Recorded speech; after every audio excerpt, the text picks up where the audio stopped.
இது ஒரு CBN தயாரிப்பு. நீங்கள் பார்த்துக் கொண்டிருப்பது ஒரு புதிய வாழ்க்கை நிகழ்ச்சி. வணக்கம். ஒரு புதிய வாழ்க்கை நிகழ்ச்சிக்கு உங்களை அன்புடன் வரவேற்கிறோம். இந்த நிகழ்ச்சியின் மூலமா உங்களை சந்திச்சதுல ரொம்பவே சந்தோஷப்படுறோம். நவம்பர் மாசத்துடைய கடைசி பகுதிக்கு வந்துட்டோம். இன்னைக்கு நம்முடைய நிகழ்ச்சி நவம்பர் மாசத்தின் கடைசி எபிசோடு தான் பார்க்க போறோம். இந்த மாதம் முழுவதுமே நம்ம வேதனை அப்படிங்கிற தலைப்பில் தொடர்ந்து தியானம் செஞ்சுட்டு இருக்கோம். இன்றைக்கும் நம்ம பார்க்க போகிறது வேதனை வலி தீர்வதற்கான முக்கியமான தீர்வு என்ன அப்படிங்கிறது தான் இன்றைக்கி நம்ம பார்க்க போகிறோம். இதுக்கு முக்கியமாக 3 Rகளை நாம் நினைவுபடுத்திக் கொள்ள வேண்டும். முதல் R ரைட்டியஸ்னஸ் ஆஃப் காட், 2வது R ரிலேஷன்ஷிப் ஆஃப் காட், 3வது ரெஸ்டரேஷன் ஆஃப் காட். முதல் R அப்படி பார்க்குறது ரைச்சியஸ்னஸ், தேவன் நீதி உடையவர். நம்ம கஷ்டப்படுறோம் அப்படின்னாலே நம்முடைய பாவத்தின் தொடர்ச்சி தான் இந்த வேதனை நமக்கு வருது. நம்ம எல்லாருமே பாவத்தில் தான் பிறந்திருக்கோம். அப்படி நம்ம பாவத்தில் இருக்கும்போது நமக்கு வேதனை வரும்போது நாம் தேவனிடத்தில் செல்ல வேண்டும். அவரிடத்தில் மட்டுமே அந்த மன்னிப்பு இருக்குது அப்படிங்கிறத பார்க்குறோம். இதை பற்றி இன்னும் நம்ம தொடர்ந்து நம்மளுடைய நிகழ்ச்சியில் பார்க்க போகிறோம். இப்போ நம்ம ஆசீர்வாத் அவங்களுடைய சாட்சியை பார்க்க போகிறோம். இவங்களுடைய வாழ்க்கையில் மரணம், வெற்றிடம் அப்படின்னு நிறையா இவங்களுக்கு வேதனை இருக்குது. ஆனால் அந்த வேதனை வழியாக இவங்க வந்துட்டு இருக்கும்போது எப்படி இவங்க தேவனிடத்தில் நம்பிக்கை வைத்து ஒரு புதிய வாழ்க்கை பெற்றுக்கொண்டாங்க அப்படின்னு அவங்க சொல்கிறாங்க. வாங்க பார்க்கலாம். தன்னுடைய இளமை பருவத்தில் ஆசீர்வாத் தன்னுடைய பெற்றோர் மற்றும் சகோதரியோடு சந்தோஷமாக வாழ்ந்து வந்தார். இருந்தாலும் இந்த சுகபோக வாழ்க்கைக்கு மத்தியில் ஒரு அழைப்பானது அவரை உண்மைக்கு பக்கம் அழைத்துச் சென்றது. 2008 என் நண்பர் ஒருத்தர் எழுச்சி பெருவிழான்ற ஒரு நிகழ்ச்சிக்கு கூட்டிகிட்டு போனார். அங்கே நான் இயேசுவை பற்றின வசனங்களை கேட்டேன். அப்போ தான் நான் பாவியாக இருக்கிறதே தெரிஞ்சுக்கிட்டேன். அங்கே பாவம் மற்றும் பாவத்தால் ஏற்படுற விளைவுகளை பற்றி சொன்னாங்க. அப்போ தான் நான் பாவியாக இருக்கிறதையே தெரிஞ்சுக்கிட்டேன். எனக்கு சமாதானம் தேவைப்படுதுன்னு புரிஞ்சுது. அப்போ தான் இயேசு சமாதானமாக இருக்காருன்றதையும் என்னால் புரிஞ்சுக்க முடிஞ்சுது. அதுக்கப்புறம் தான் இயேசுவை நான் என் இதயத்துக்குள்ளே ஏற்றுக்கிட்டேன். ஆசீர்வாத் இயேசுவோடு தனது தொடர்பை ஏற்படுத்தி கொண்டு அதில் ஆனந்தமாக இருந்து கொண்டிருந்தார். அப்போது திடீரென்று அவருடைய தாயார் கடுமையாக நோய்வாய்ப்பட்டார். 2008 என் அம்மாவோட சிறுநீரகத்தில் புரோட்டீன் மற்றும் யூரியா இருக்கிறது தெரிய வந்துச்சு. அவங்களுக்கு மருத்துவமனையில் சிகிச்சை கொடுக்கப்பட்டுச்சு. எல்லாமே சரியானதுக்கு பிறகும் கூட திடீர்னு ஏற்பட்ட வாந்தி மயக்கத்தால் அவங்க திரும்ப ஹாஸ்பிட்டலில் சேர்க்க வேண்டியதாயிடுச்சு. சில நாட்களுக்கு பிறகு அவங்க உடல்நலம் மோசமானதால் ஜூன் 1 2018 வருஷம் அவங்க இறந்துட்டாங்க. தாயார் இறந்து போனது ஆசீர்வாத்தின் வாழ்க்கையில் ஒரு வெற்றிடத்தை ஏற்படுத்திவிட்டது. அவர் அந்த வேதனையிலிருந்து மெல்ல மெல்ல மீண்டு கொண்டிருந்த போது மீண்டும் ஒரு பிரச்சனை மேலும் அவரை வேதனைக்கு உள்ளாக்கி விட்டது. என் தாயாரோட மரணத்துக்கு பிறகு என்னோட தந்தை வேலைக்கு போகிறத மொத்தமாக நிறுத்திட்டாரு. அவருக்கு ஏற்கனவே மது அருந்தும் பழக்கம் இருந்துச்சு. அதனால அவர் நிலைமை மறுபடியும் மோசமாயிடுச்சு. அவர் தினமும் குடிச்சு எங்களை ரொம்ப தொந்தரவு பண்ணுவார். ஒரு நாள் திடீர்னு அவர் ஏசு கிறிஸ்து மேலே நம்பிக்கை வைக்க முடிவு பண்ணார். அதுக்கப்புறம் எங்கள் வாழ்க்கையில் எல்லாமே மாறிடுச்சு. ஜூலை 26 2021 வருஷம் அவருக்கு மாரடைப்பு ஏற்பட்டு இறந்துட்டாரு. வேதனையின் ஆழத்துக்கும் வேதனையான தருணத்திற்கும் மத்தியில் ஒரு நம்பிக்கை ஒளி தோன்றியது. ஆசீர்வாத் மற்றும் அவருடைய சகோதரிக்கு நடிகரவில் ஒரு வழிகாட்டுதல் கிடைத்தது. நான் தேவன்கிட்ட எப்பவும் கேட்பேன், நீங்க எப்பவுமே தவறு செய்ய மாட்டீங்க, என்கிட்ட பேசுங்கன்னு சொல்வேன். அவர் தன்னுடைய ஏசாயா வசனத்தின் மூலமா என்கிட்ட பேசினாரு. ஒரு தாய் உன்னை மறந்து விடலாம், ஆனால் நான் உன்னை மறக்க மாட்டேன் என்று சொன்னாரு. அதுக்கப்புறம் என் தந்தை இறந்ததுக்கு பிறகு எனக்கும் என் தங்கைக்கும் அனாதைன்ற வார்த்தையை கேட்க கஷ்டமா இருந்துச்சு. நாங்க தேவனுடைய வசனங்களை மனப்பாடம் செஞ்சுக்கிட்டு இருந்தோம். அப்போதான் எங்களுக்கு ஒரு விஷயம் புரிஞ்சுது. எந்த தேவன் ரூத்தை பார்த்து கொண்டாரோ அவர் நம்மையும் பார்த்து கொள்வார். எந்த தேவன் யோசேப்பை காப்பாத்தினாரோ அவர் எங்களையும் காப்பாற்றுவார். அந்த வசனத்தின் மூலமாக தான் எங்களுக்கு முன்னேறி போக தைரியமும் தன்னம்பிக்கையும் கிடைச்சது. இவர்கள் தங்களுடைய வாழ்க்கையில் முன்னேறி செல்வதற்கு போராடி கொண்டிருந்த போது இன்னொரு வேதனையான விஷயம் அவர்களுடைய வாழ்க்கையில் நிச்சயமற்ற தன்மையையும் பயத்தையும் விதைத்து விட்டது. ஒரு நாள் ராத்திரி நாங்கள் உணவு சாப்பிட்டு இருக்கிறப்போ என் தங்கை என்கிட்ட ஒன்று கேட்டா, அண்ணா நம்ம 4 பேரும் ஒன்றா சாப்பிட்டு இருந்தோம், அப்புறம் 3 பேர் ஆனோம், இப்போ 2 பேராக இருக்கோம். எதிர்காலத்தில் என்ன நடக்குமோன்னு எனக்கு பயமாக இருக்குன்னு சொன்னா. அந்த கேள்வி என்னை ரொம்பவே உலுக்கிடுச்சு. அதுக்கப்புறம் நான் அதை சாதாரணமாக எடுத்துக்கிட்டேன். ஜூலை 2022 வருஷம் எனக்கு தைராய்டு கேன்சர் இருக்கிறது தெரிய வந்துச்சு. அப்போது நான் ரொம்பவே பயந்துட்டேன். நிச்சயமற்ற நிலையில் ஆசீர்வாத் தன்னுடைய நம்பிக்கையை மட்டும் இழக்காமல் இருந்தார். அவர் தேவனுடைய உறுதிமொழியால் வலிமையையும் தன்னம்பிக்கையும் பெற்றார். நான் என் சகோதரி கிட்ட என் தைராய்டு கேன்சரை பற்றி சொன்னேன். அந்த கேன்சரை பற்றி நான் அவகிட்ட சொன்னப்போ அவளும் என் கூட சேர்ந்து ஜபம் செய்ய ஆரம்பிச்சா. தேவன் எங்களோட சங்கீதம் 40 மூலமாக பேசினாரு. என்னை ஒரு சர்வநாசம் நிறைஞ்ச குழியிலிருந்து காப்பாற்றி ஒரு புது பாடலை சொல்லி கொடுத்தாரு. அந்த பாடல் மூலமாக நாங்கள் ரொம்ப உற்சாகம் அடைஞ்சோம். தேவன் ஆசீர்வாத் மற்றும் அவருடைய தங்கையை கைவிடவில்லை. அவருக்கு சிகிச்சை அளிக்கப்பட்டது. 1 வருடத்திற்குள்ளாகவே அவருடைய கேன்சர் நோய் குணமாகிவிட்டது. கேன்சரை பற்றின ரிப்போர்ட் கிடைச்சதுக்கு அப்புறம் ஜூன் 14ஆம் தேதி நான் ஒரு மருத்துவமனைக்கு போனேன். அங்கே எனக்கு கேன்சர் சர்ஜரி நடந்தது. அந்த சர்ஜரி நடந்து முடிஞ்சதுக்கு அப்புறம் ரேடியேஷன் தெரப்பிக்காக சிறந்த மருத்துவமனையை தேடிட்டு இருந்தேன். அப்போது அது எனக்கு ஹைதராபாத் இருக்குன்னு தெரிய வந்துச்சு. அதுக்கப்புறம் நான் ஆகஸ்ட் மாதம் ஹைதராபாத்தில் ரேடியேஷன் தெரப்பி பண்ணிக்கிட்டேன். ஏப்ரல் 14ஆம் தேதி 2023 வருஷம் நான் கேன்சர்லேருந்து மீண்டதா சொல்லி எனக்கு ஒரு பத்திரம் கிடைச்சது. இந்த கடினமான சூழ்நிலைகளை எல்லாம் எதிர்கொண்ட பிறகு ஆசீர்வாத் தேவன் மேல் தான் வைத்த நம்பிக்கைதான் தன்னையும் தன்னுடைய சகோதரியையும் இந்த விஷயங்களை எல்லாம் கடக்க உதவி செய்தது என்று சொல்லுகிறார். சில நேரங்களில் சில விஷயம் தவறாக போயிடும். அது நம்மளால் ஏற்படுறதில்ல. ஆனால் நம்ம மனத்தளர்ந்து போயிடுவோம். தேவன் நம்மளை கை விட்டுட்டாருன்னு நினைப்போம். நம்ம மனசில் அப்போ இப்படி தான் எண்ணம் ஏற்படும். தேவன் நம்ம நரகத்துக்கு போகக்கூடாதுன்னு தான் தன்னோட மகனை அமுச்சு வச்சாரு. அவர் கண்டிப்பாக என்ன கண்ணீர்லையும் வேதனையிலையும் விட்டுட மாட்டாருன்னு நினச்சேன். தேவன்கிட்ட என் வாழ்க்கைக்கான ஒரு நோக்கம் இருக்குது. நான் அந்த நோக்கத்தை நிறைவேற்றுறதுக்காக தான் தேவன் எனக்கு இப்படிப்பட்ட ஒரு சூழ்நிலையை உருவாக்கியிருக்காருன்னு நான் நம்புகிறேன். ஆக மொத்தத்தில் நம்மளை எப்பவும் காக்க தேவன் இருக்காரு. நன்றி ஆசீர்வாத். உங்களுடைய சாட்சிக்காக மிக்க நன்றி. உங்களுக்கு பல்வேறு கஷ்டம் துன்பம் வந்த போதும் நீங்கள் தேவனிடத்தில் உங்களுடைய நம்பிக்கையை எப்படி நீங்கள் உறுதியாக வச்சுருந்தீங்க. உங்களுடைய வாழ்க்கையில் பெரிய பெரிய காரியங்களை தேவன் செய்தார் அப்படிங்கிறத எங்களால் பார்க்க முடியுது. உங்களுக்கு மிக்க நன்றி. தேவன் உங்களை மென்மேலும் ஆசீர்வதிப்பாராக. பொதுவாகவே நமக்கு ஒரு கஷ்டம் வரும்போது நம்ம என்ன நினைப்போம், எதனால் இந்த கஷ்டம் வந்தது, இதுக்கு தீர்வு தான் என்ன அப்படின்னு நம்ம யோசிக்க ஆரம்பிப்போம். நாம் செய்த அந்த பாவத்தினுடைய தொடர்ச்சி தான் நமக்கு வேதனையாக வருகிறது அப்படின்னு நம்ம பார்க்குறோம். அப்படி அந்த வேதனையில் நம்ம இருக்கும்போது நம்ம தேவனிடத்தில் நாம் ஒப்புக்கொள்ளும்போது, நம்ம செஞ்ச பாவங்களை நாம் ஒப்புக்கொள்ளும்போது தேவன் அதற்கு தீர்வை தருகிறார் அப்படிங்கிறத பார்க்குறோம். பைபிளில் இருந்து சில வசனங்களை நான் உங்களுக்காக வாசிக்கிறேன். 51ஆம் சங்கீதம் 3-4 வசனங்கள். என் மீறுதல்களை நான் அறிந்திருக்கிறேன். என் பாவம் எப்பொழுதும் எனக்கு முன்பாக நிற்கிறது. தேவரீர் ஒருவருக்கே விரோதமாக நான் பாவம் செய்து உமது கண்களுக்கு முன்பாக பொல்லாங்கானதை நடப்பித்தேன். நீர் பேசும்போது உம்முடைய நீதி விளங்கவும், நீர் நியாயம் தீர்க்கும்போது உம்முடைய பரிசுத்தம் விளங்கவும் இதை அறிக்கையிடுகிறேன். தாவீது சொல்லக்கூடிய வசனங்கள் தான் இது. தாவீது அரசராக இருந்தபோது அவர் ஒரு பெண்ணிடம் தவறாக நடந்து கொள்கிறார். அதுவும் அந்த பெண்ணுடைய கணவரையே கொலை செய்துவிட்டு அந்த பெண்ணிடம் தவறாக நடந்து கொள்கிறார். ஆனால் அப்பவும் அது தாவீதுக்கு அது தவறுன்னு புரியவே இல்லை. ஒரு தீர்க்கதரிசி தாவீது கிட்ட நீ பண்ணுறது தவறு அப்படின்னு சுட்டி காட்டுறாரு. அப்போ தாவீது தான் செய்த தவறை ஒப்புக்கொண்டு தேவனிடத்தில் மன்னிப்பு கேட்கிறத நம்ம பார்க்குறோம். தாவீது தேவனிடத்தில் மன்னிப்பு கேட்கும்போது அவர் பட்ட வேதனைக்கு ஒரு தீர்வு கிடைக்கத நம்மளால் பார்க்க முடியுது. இன்னைக்கு நீங்களுமே உங்களுடைய வாழ்க்கையில் வேதனையில் இருக்கீங்களா? அதுக்கு என்ன தீர்வு அப்படின்னு உங்களுக்கு தெரியாமல் இருக்குதா? அப்போ நீங்கள் செஞ்ச பாவத்திற்கு முதல்ல நீங்கள் அதை ஒப்புக்கொள்ளணும். ஆண்டவரே, நான் இந்த பாவத்தை செஞ்சுட்டேன், எனக்கு இதை நீங்கள் மன்னிச்சிருங்க அப்படின்னு நீங்கள் தேவனிடத்தில் மன்னிப்பு கேட்க வேண்டும். அப்படி நீங்கள் செய்யும்போது தேவன் உங்களுக்கு அதை மன்னித்து ஒரு புதிய வாழ்க்கையை தருகிறார் அப்படிங்கிறத நம்ம பார்க்குறோம்.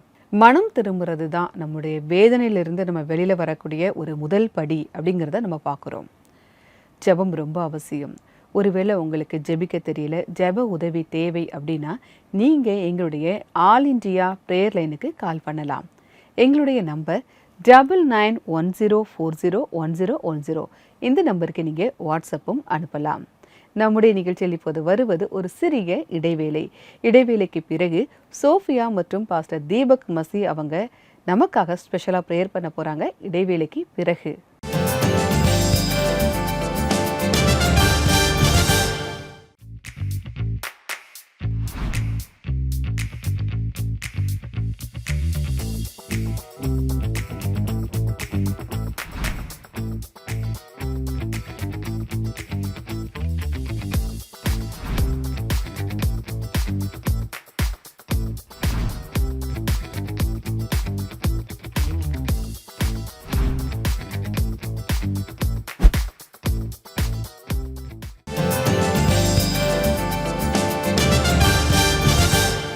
வெல்கம் பேக் டு ஒரு புதிய வாழ்க்கை. நவம்பர் மாதத்தின் கடைசி எபிசோடு தான் நம்ம பார்த்துட்டு இருக்கோம். வேதனையிலிருந்து வெளிவரக்கூடிய அந்த முக்கியமான 3 ஆர்கள் அதை பற்றி பார்த்துட்டு இருக்கோம். முதல் ஆர் ரைச்சியஸ் ஆஃப் காட், தேவனுடைய நீதியை நம்ம பார்த்தோம். 2வது ஆர் ரிலேஷன்ஷிப் ஆஃப் காட், தேவனிடத்தில் நாம் உறவை ஏற்படுத்துதல். பொதுவாகவே நம்ம வேதனையில் இருக்கும்போது நம்ம யாருக்கிட்டையுமே சரியாக பேச மாட்டோம். நம்ம சுற்றி எவ்வளோ உறவுகள் இருந்தாலும் நம்ம ஒரு தனிமைப்படுத்தி கொள்ள ஆரம்பிப்போம். யாருக்கிட்டையும் பேசாமல் நம்ம ஒரு மாதிரி ஒதுங்கியே இருப்போம். ஆனால் அப்படிப்பட்ட உங்களுடைய வேதனையான நேரத்தில் தேவனிடத்தில் உறவை நீங்கள் பலப்படுத்த வேண்டும். நீங்கள் ஜெபம் செய்ய வேண்டும். அவரிடத்தில் நீங்கள் நேரம் செலவழித்து நீங்கள் ஜெபிக்கும்போது அந்த உறவு பலப்படும். தேவனிடத்தில் அந்த உறவு பலப்படும் போது வேதனைக்கான தீர்வாக அது இருக்கும், வெற்றியை கொண்டு வரும் அப்படிங்கிறத நம்ம பார்க்குறோம். இப்போ நம்முடைய ஆல் இண்டியா ப்ரேயர் லைனில் சோஃபியா மற்றும் பாஸ்டர் தீபக் மசி அவங்க நமக்காக ஸ்பெஷலாக ப்ரேயர் பண்ண போகிறாங்க. வாங்க நாமும் சேர்ந்து ஜெபிக்கலாம். ஹலோ நண்பர்களே, உங்க எல்லாரையும் ஆல் இந்தியா பிரேயர் லைனுக்கு வரவேற்கிறேன். எல்லா சூழ்நிலையிலையும் எல்லாரும் உங்களை தான் குற்றம் சுமத்துறாங்களா? அப்படின்னா இன்னைக்கு இறுதி வரைக்கும் ஜெபத்துல நீங்க எங்க கூட கலந்துருங்க. இன்னைக்கு நாம சேர்ந்து ஜெபம் பண்ணலாம். இன்னைக்கு நம்ம கூட பிரேயர்ல சர்ச் ஆஃப் காடுடைய போதகர் பாஸ்டர் தீபக் மசி இணைஞ்சிருக்காரு. இவருக்கு குக்கிங் அப்புறம் புக்ஸ் படிக்கிறதுல ஆர்வம் அதிகமா இருக்கும். Welcome pastor. நன்றி சோஃபியா, நீங்கள் சொன்னது உண்மைதான். எனக்கு புத்தகங்கள் படிக்க ரொம்ப பிடிக்கும். அதே மாதிரி சமையல் செய்யவும் பிடிக்கும். நல்ல நல்ல மசாலாக்களை போட்டு சமையல் செஞ்சு எல்லாரும் சாப்பிட கொடுக்கறதுக்கு எனக்கு ரொம்ப விருப்பம். பாஸ்டர், யாரையாவது குற்றம் சுமத்திக்கிட்டே இருக்கோம் அப்படின்னா அந்த குற்றம் அவங்களோட அடையாளமாவே மாறிடுதுன்னு சொல்லலாம். அந்த மாதிரி நேரத்துல நம்ம என்ன செய்யணும்? சரியா சொன்னீங்க சோஃபியா. பல நேரங்களில் நம்ம தவறு செஞ்சிடுறோம். பலவிதமான தவறுகளை நம்ம செஞ்சிடுறோம். அந்த தவறுகளுக்கு பிறகு நாம் அந்த தவறை சரியும் பண்ணிடுறோம். அதுக்கு பிறகு நம்மை நாமே குற்றமும் சுமத்திக்கிறோம். அந்த தவறை சரி பண்ணுறதுக்காக நம்ம செய்கிற முயற்சிகளில் மேலும் மேலும் தவறுகளை செய்ய ஆரம்பிச்சிடுறோம். இதனால் நம்முடைய தரம் ரொம்ப தாழ்ந்து போயிடுறது. அந்த நேரத்தில் நாம மன்னிக்க வேண்டியது ரொம்ப அவசியமா இருக்கு. நீங்க சொன்னது உண்மைதான் பாஸ்டர். எங்க கிட்ட அதை ஷேர் பண்ணதுக்கு தேங்க்யூ. நாம ஏன் இப்படிப்பட்ட பிரச்சனைகளோட இருக்க நம்ம நேயர்களுக்காக சேர்ந்து ஜெபம் பண்ண கூடாது? அவங்க தங்களை தாங்களே மன்னிச்சுக்கிட்டு ஒரு சுதந்திரமான புதிய வாழ்க்கையை வாழட்டுமே. நிச்சயமா சோஃபியா, நாம ஜெபம் செய்வோம். தேவன் அவர்களுடைய வாழ்க்கையில பெரிய செயல்களை செய்யட்டும். இப்படிப்பட்ட சூழ்நிலையில இருக்கக்கூடிய அவர்களுக்கு ஆண்டவர் அதுல இருந்து வெளியே வர்றதுக்கு உதவி செய்யட்டும். நாம ஜெபிப்போம். பரலோக பிதாவே, நாங்கள் உமக்கு நன்றி செலுத்துகிறோம். மீண்டும் ஒரு முறை உங்களுடைய பரிசுத்த பாதங்களில் சரணடைகிறோம். நீங்கள் நல்ல தேவனாக இருக்கிறீர்கள், உயர்ந்த தேவனாக இருக்கிறீர்கள், அன்பான தேவனாக இருக்கிறீர்கள். ஆண்டவரே, நீங்கள் எல்லா சூழ்நிலைகளிலும் எங்களோடு இருக்கிறீர்கள். பரலோக பிதாவே, நாங்கள் சில பேர் தங்களை தாங்களே மன்னிக்க முடியாமல் இருப்பதை பார்க்கிறோம். ஒவ்வொரு விஷயத்திற்கும் தங்களை தாங்களே குற்றம் சுமத்திக் கொள்கிறார்கள். அவர்கள் தங்களை தாழ்வாக நினைத்துக் கொள்கிறார்கள்.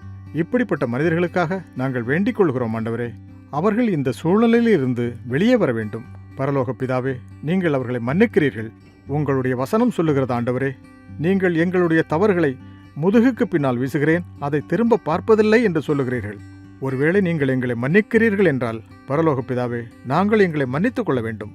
எங்களை நாங்களே குற்றம் சுமத்தி கொண்டு அந்த உணர்வுகளோடு வாழ்ந்து கொண்டிருக்கிறோம். நாங்கள் உங்களுக்கு சமீபமாக வேண்டும் ஆண்டவரே. நீங்கள் மன்னிக்கக்கூடிய தேவனாக இருக்கிறீர். நாங்கள் உங்களிடத்தில் வேண்டுகிறோம் ஆண்டவரே. அந்த மனிதர்கள் நாங்கள் பேசிக் கொண்டிருப்பதை கேட்கக்கூடிய அந்த மனிதர்கள் வாழ்க்கையில் அற்புதமான முறையில் செயல்களை செய்யும். அவர்களுடைய வாழ்க்கை அற்புதமான முறையில் மாறிவிட வேண்டும் ஆண்டவரே. அவர்கள் ஏமாற்றத்திலிருந்து வெளியே வந்து ஒரு நல்ல வாழ்க்கை வாழ வேண்டும். அவர்களுடைய வாழ்க்கையில் ஒரு நல்ல எதிர்காலத்தையும் நல்ல எழுச்சியையும் கொண்டு வர வேண்டும் ஆண்டவரே. உங்களுடைய கிருபை அவர்கள் மீது உண்டாகட்டும். அவர்கள் ஒரு புதிய வாழ்க்கையை தொடங்க வேண்டும். அவர்கள் ஒரு சுதந்திரமான வாழ்க்கையை வாழ வேண்டும். நீங்கள் எல்லோருக்கும் உதவி செய்யக்கூடிய தேவனாக இருக்கிறீர் ஆண்டவரே. நீங்கள் எங்களை எப்போதும் கைவிடுவதில்லை என்று சொல்லியிருக்கிறீரே ஆண்டவரே. நாங்கள் உமக்கு நன்றி சொல்லுகிறோம். நீங்கள் கருணை கடலாக இருக்கிறீர். அந்த எல்லா மனிதர்களும் இப்படிப்பட்ட சூழ்நிலையிலிருந்து வெளியே வர உதவி செய்ய வேண்டும் ஆண்டவரே. நாங்கள் அந்த மனிதர்களை உங்களுடைய கரங்களிலே ஒப்படைக்கிறோம். அவர்களுக்கு உதவி செய்யுங்கள். எல்லா விஷயத்துக்காகவும் நாங்கள் நன்றி சொல்கிறோம். இயேசு கிறிஸ்து நாமத்தில் கேட்கிறோம். ஆமென். ஆமென். ஆமென். Thank you so much pastor. இந்த மாசம் முழுக்க எங்களுக்காக நேரம் ஒதுக்கி நீங்க ஜெபம் பண்ணதுக்காக. நண்பர்களே, உங்களோட போராட்டத்துல நீங்க தனியா இருக்காதீங்க. ஆல் இந்தியா பிரேயர் டைம் உங்களுக்காக உங்க கூட இருக்காங்க. இவங்களோட இணைஞ்சு உங்களோட ஜெபத்துல ஒரு துணையையும் வலிமையையும் பெறுங்க. தேவன் மேல நம்பிக்கை வைங்க. உங்களோட எல்லா ஜெபத்துக்கான பதிலும் உங்களுக்கு நிச்சயம் கிடைக்கும். நீங்க கால் பண்ண வேண்டிய எங்களோட நம்பர் 9910401010. இப்ப நாங்க கிளம்ப வேண்டிய நேரம் வந்துருச்சு. திரும்பவும் உங்களை சந்திக்கும் வரை எங்க ஹோஸ்ட் நடத்துற கஷ்டங்கள் பத்தின இந்த நிகழ்ச்சியை மிஸ் பண்ணாம பாத்துக்கிட்டே இருங்க. Till then bye and take care. ஆண்டவர் உங்களோடு இருக்கிறார். ஆண்டவர் உங்கள் எல்லாருக்கும் உதவி செய்யட்டும். God bless you.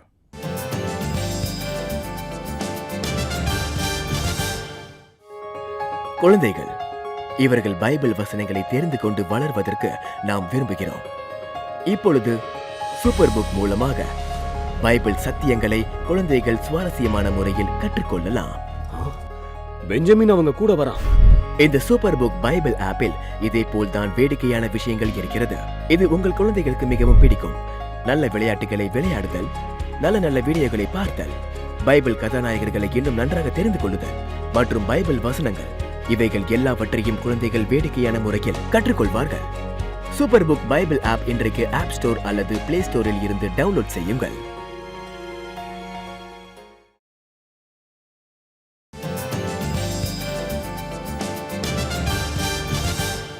Welcome back to ஒரு புதிய வாழ்க்கை.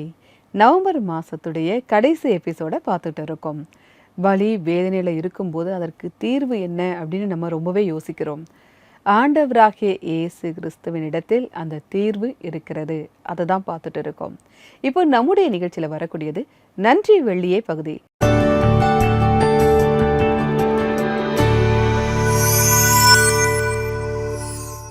வந்திருக்கக்கூடிய முதல் மெசேஜ் நான் உங்களுக்காக படிக்கிறேன். உங்களுடைய எல்லா ஆசீர்வாதம் நிறைந்த எபிசோடுகளுக்கும் தேவனுடைய மகிமை உண்டாகட்டும். எங்களுடைய நம்பிக்கையை அதிகரிக்கக்கூடிய அற்புதமான உண்மை சாட்சியங்களை வழங்கக்கூடிய சிபிஎன் டீமிற்கு நன்றி சொல்கிறோம். மிக்க நன்றி. இந்த மெசேஜ் அனுப்பியிருக்கிறதுக்காக மிக்க நன்றி. தொடர்ந்து எங்களுடைய நிகழ்ச்சிகளை பாருங்க. எங்களுக்காக நீங்க தொடர்ந்து ஜெபம் செய்யுங்க. வந்திருக்கக்கூடிய அடுத்த மெசேஜ் நான் உங்களுக்காக படிக்கிறேன். நம்முடைய நாட்டில் பல லட்சம் மக்களுடைய வாழ்க்கையில் நம்பிக்கையை 19 வருடங்களாக ஏற்படுத்தி கொண்டு அதை கொண்டாடி வரும் சிபிஎன்னுக்கு எங்களுடைய வாழ்த்துக்கள். நான் எப்போதும் உங்களுடைய சேனலை பற்றி என்னுடைய பக்கத்து வீட்டுக்காரர்களுக்கும் நண்பர்களுக்கும் உறவினர்களுக்கும் என்னுடைய சர்ச் நண்பர்களுக்கும் தெரிவித்து வருகிறேன். மிக்க நன்றி. உங்களுடைய இந்த மெசேஜ் பார்க்கும்போது எங்களுக்கு ரொம்பவே சந்தோஷமா இருக்கு. நீங்க தொடர்ந்து நிகழ்ச்சிகளை பாருங்க. எங்களுக்காக நீங்க தொடர்ந்து ஜெபம் செய்யுங்க.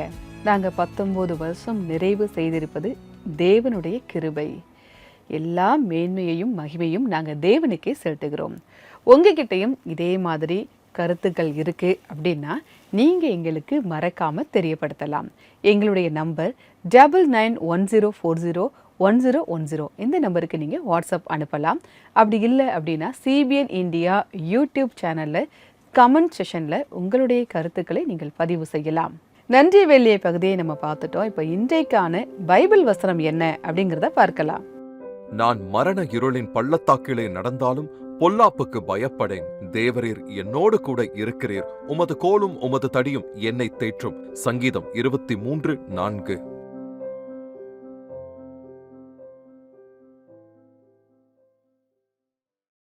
ரொம்ப அருமையான வசனம். ஒரு உத்வேகம் தரக்கூடிய ஒரு வசனம். நம்ம எப்பேற்பட்ட இருட்டில் இருக்கும்போது, எங்களை சுற்றி இருள் இருக்கலாம், எதிரிகள் இருக்கலாம், என்ன நடக்குன்னே உங்களுக்கு தெரியாமல் இருக்கலாம். எந்த நிலையில் நீங்கள் இருந்தாலும் தேவன் உங்கள் கூட இருக்கார். நீங்கள் எதை குறித்தும் பயப்பட வேண்டாம். அவர் நம்ம கூட இருக்கும்போது நம்ம ஏங்க பயப்படணும்? உங்களுக்கு எதிராக யார் நிற்க முடியும்? அந்த தைரியம் நமக்கு எப்போவுமே இருக்கும். தேவன் உங்களிடத்தில் இருக்கிறார். நீங்கள் தனியாக இல்லை அப்படிங்கிறத இந்த வசனம் மூலமாக நம்ம பார்க்குறோம். நம்முடைய நிகழ்ச்சியில் இப்போது வருவது ஒரு ஆராதனை பாடல். வாங்க பார்க்கலாம்.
இந்த பாடலை பாடிய குழுவினருக்கு எங்களுடைய நன்றி. தேவன் உங்களை ஆசிர்வதிப்பாராக.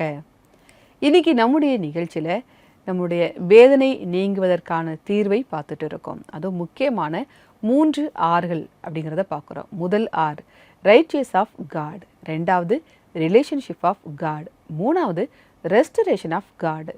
மூன்றாவது R ரெஸ்டரேஷன் ஆஃப் காட் அப்படின்னா தேவன் நம்மை புதிதாக்குகிறார், ஒரு புதிதாக நம்மை நிர்மாணிக்கிறார் அப்படிங்கிறத நம்ம பார்க்குறோம். உங்களுடைய வேதனை எல்லாமே நீங்கி போகும், ஒரு புதிய வாழ்க்கையை நீங்கள் பெற்றுக்கொள்வீங்க அப்படின்னு தேவன் சொல்கிறார். நாம் தேவனிடத்தில் முதலாவது நம்முடைய பாவத்திற்காக நாம் மன்னிப்பு கேட்க வேண்டும். ஏன்னா அவர் நீதியுள்ள தேவன்.